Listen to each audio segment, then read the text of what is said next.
This is the question I get asked more than any other. More than am I qualified, more than how much does it pay, and of course, more than is it too late for me to go into a new industry. The question is, which technology consulting role is right for me? And I understand why it stops people. If you recall, over the last few episodes, I've talked about roles such as business analyst, organizational change management specialist, implementation consultants, project managers, instructional designers, just to name a few. I mean, these are 5 legitimate entry points into this industry. And when you're standing at the bottom looking up, they can all blur together. They all sound familiar, they all overlap. And the fear is that if you pick wrong, invest months in the wrong direction and have to start over. But I want to say something key here to you. Choosing your role is not a guessing game. It's not about the one which sounds the most impressive or which one pays the most on paper. It's about alignment. It truly is about matching the work to who you already are and what you've already proven you can do with your current skills, your background, and experience. So today, as always, in every video, I'm giving you a framework. And this is called a 3-filter framework that will take you from, I don't know which role fits me, to I know exactly where I'm starting. And by the end of this video, you're going to have a clear answer. Now, right before I get into the framework, let me explain why this decision matters so much and why getting it right early saves you months of wasted effort. When you choose a role that aligns with your existing strengths, 3 things happen. Your learning curve, of course, gets shorter because you're building on a foundation you already have. Your positioning gets even sharper because your background already supports the role that you're claiming. And the third thing is your confidence. It's going to go up because you're not pretending to be something that you are not. You're actually amplifying something you already are. See, when you choose a role that fights against your background, the very opposite happens. You spend energy compensating for gaps rather than leveraging your strength. Your story feels forced and you're burnt out trying to become someone that you're not instead of repositioning who you already are. And this is the mistake I see most often. People choose a role based on what's trending, what's popular, what's hot, what pays the most, instead of choosing a role that fits. And then they wonder why the pivot seems so hard, why it's so challenging. And the thing is that it's hard and it's challenging because they picked a role that requires them to start from zero when there is a role available out there that would have allowed them to start from strength. Remember, the foundation of everything I've built in this series is that you're not starting from scratch. You're starting from strength. So choosing the right role now is how you make that extremely true in practice. Okay, so now I'm ready to get into the framework. Remember, 3-filter framework. The first filter is about the type of work that energizes you. Because each one of those roles that I have discussed, and I know that I've been focusing on 5, but there's like a total of 9 roles. They're built around a different core activity. And the role that fits you is the one whose core activity you actually enjoy doing all day. No, I'm not going to say that there's going to be moments where you're not going to enjoy it. Listen, I love being an organizational change management specialist and a trainer, but there's certain aspects of those roles, such as for a trainer, sometimes I can't stand doing job aids. That's not my favorite thing to do. But just know that overall, it's the work that I could do all day, every day. Now, there are 4 core work types across those 5 roles. 1, process work.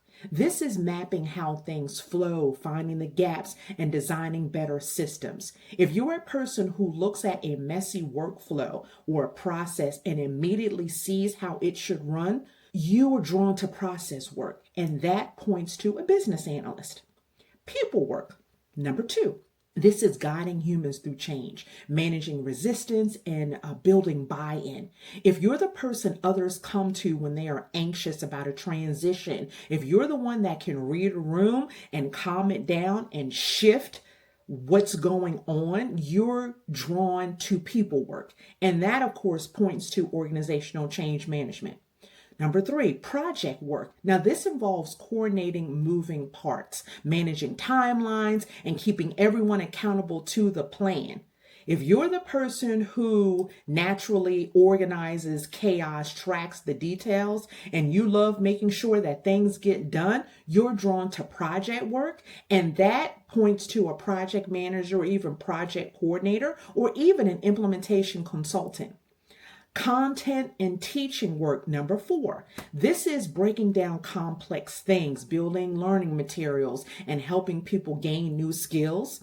If you're the person who loves explaining, simplifying, watching when the light bulb goes off for someone else, you're drawn to teaching work, and that points to a trainer or instructional designer. Now, pause right now and ask yourself honestly. Really get still and ask yourself, which one of those four areas got you excited? Which one I described lit you up? Because I don't want you to focus on the one that sounds the most prestigious. I want you to choose the one that you would actually want to do on a Tuesday afternoon. That instinct is data, and I want you to write it down. The second filter is about proof, because energy tells you what you'll enjoy, but evidence tells you what you can credibly claim right now. Today, with the background that you already have. Now, look across your corporate career and ask, what have I actually done that maps to these roles in any context? Let me give you some examples that you can think about. If you've documented processes, gathered requirements, analyzed why something wasn't working, or proposed a fix, you have business analyst evidence. If you have helped a team adopt a new system, manage communication during a reorganization, or been the person who got reluctant colleagues, co-workers on board with any type of change, you have OCM, organizational change management evidence. If you run projects, manage timelines, budgets, coordinated across departments, or kept a complex initiative on track, you have project management evidence.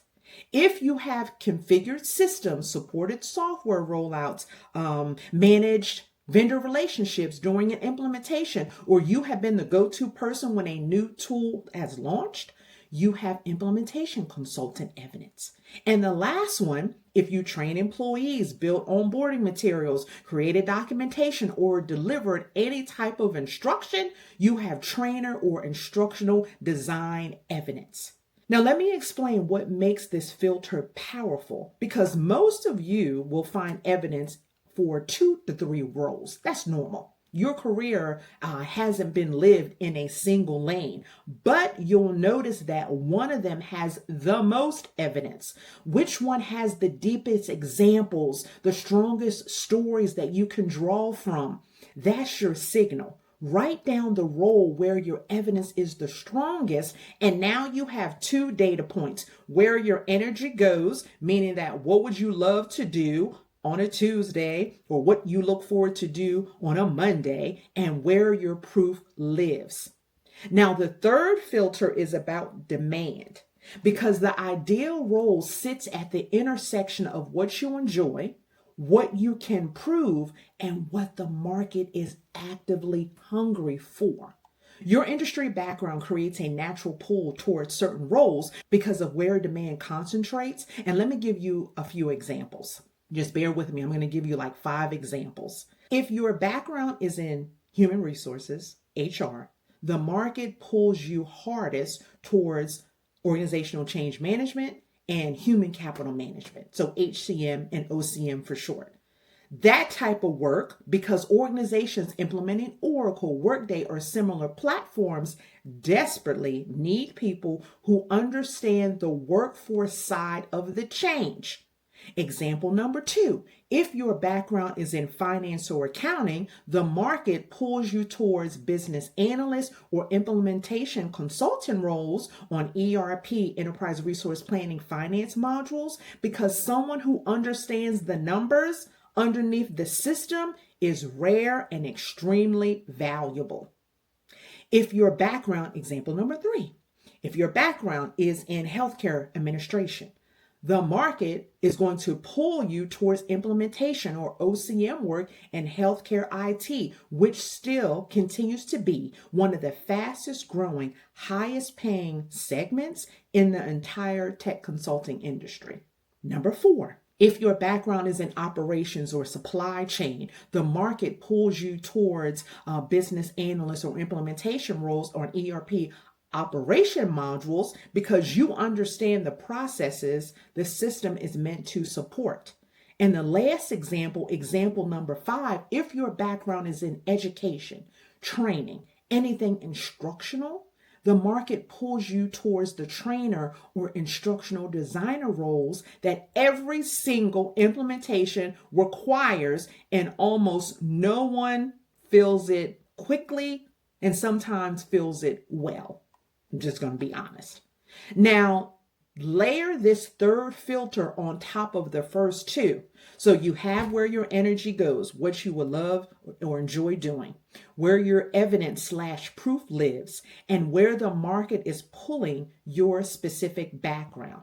And when you line up those 3, and most of you, and for most of you, they will, that's your role. That is where you get to start.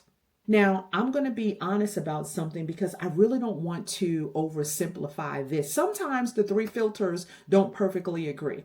Your energy points one way, your evidence points to another, the market is pulling you potentially in a third direction. And when that happens, this is how I guide people to break the tie. You're going to lead with your evidence first, because your evidence is what gets you hired right now. You can grow into the work you enjoy. You can build towards the market demand, but the role where your proof is the strongest is the role you can credibly step into today. Start there, get in the door, build momentum. And once you're in, you of course can shift. A business analyst who loves people work naturally drifts towards organizational change management. That's what happened to me. I started off being an administrative assistant. I was hired by Oracle as a senior consultant/business analyst, but I loved doing people work. So then I eventually got into organizational change management, training then OCM. A project manager who loves teaching gravitates towards training heavy engagements. And just know that your first role is not your forever role. When I first came in this space, I just told you, a business analyst, then a tester, then a trainer, then organizational change management practitioner. Again, your first role is not your forever role. It's your entry point. And the right entry point is the one where you can demonstrate competency under pressure from day one. And that phrase, competency you can demonstrate under pressure, is the entire point of this part of the journey. It's about being able to walk into a discovery call, interview, a live project, and straight up perform in excellence. And the right role is the one where you can do that the fastest. So with all of these episodes that I have done, you know I have homework for you, and there's homework from this particular episode. Run through the 3 filters: energy, evidence/proof, market pull, demand. Land on your role and write it down and own it, because everything that comes next in this journey gets easier once you've made this decision. And now, if you've gone through the filters and you're still torn between 2 roles, or you want a second set of eyes on your specific situation, that's the exact kind of thing we can work through together. So I'm going to give you some options here. The first option that I tell everyone, if you're new and you're exploring roles, those roles that I talk about, start in the Pivot Lobby. It's my free community, and it's where you can stay connected to everything that's happening across the Pivot ecosystem. And the link is in the description, or the QR code popped up somewhere here on the screen.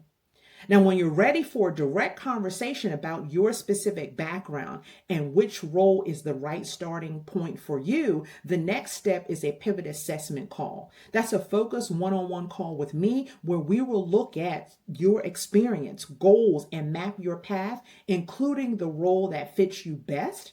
And that link is also in the description, and the QR code popped up somewhere on the screen.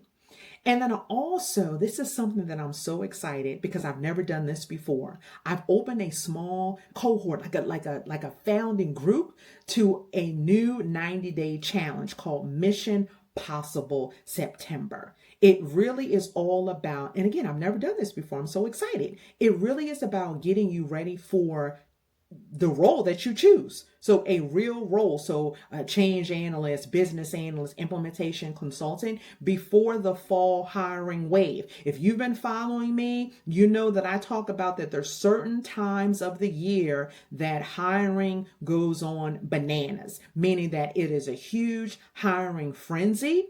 And you get to get ready because the next wave is in the fall, specifically September.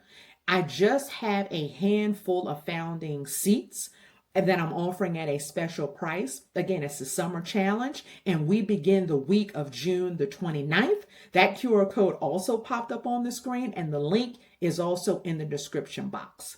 Now, I want to say this. I wasn't going to, but I'm being led to say this because the reason most people stay stuck at the starting line is a lack of clarity.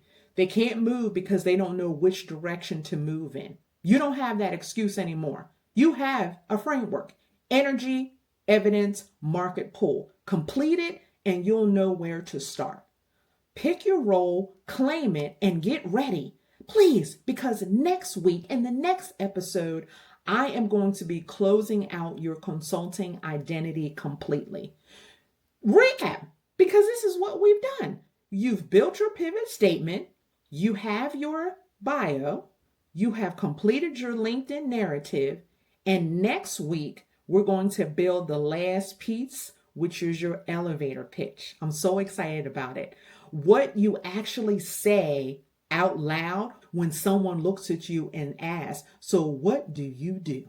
It's the moment that turns everything that you built on paper into something that you can deliver with confidence in reality, like for real. And most people fumble it badly, but not you, not next week. You will not. So be sure to subscribe to the channel, click the little notification bell so you don't miss it. And this is what I want you to do. In the comments below, drop your chosen role. After you've done your homework, I want to know which role you chose. I want to see where you landed. And you know, I always say sharing is caring. Share this episode with someone who's been stuck, who is staying stuck, and I'll see you next week.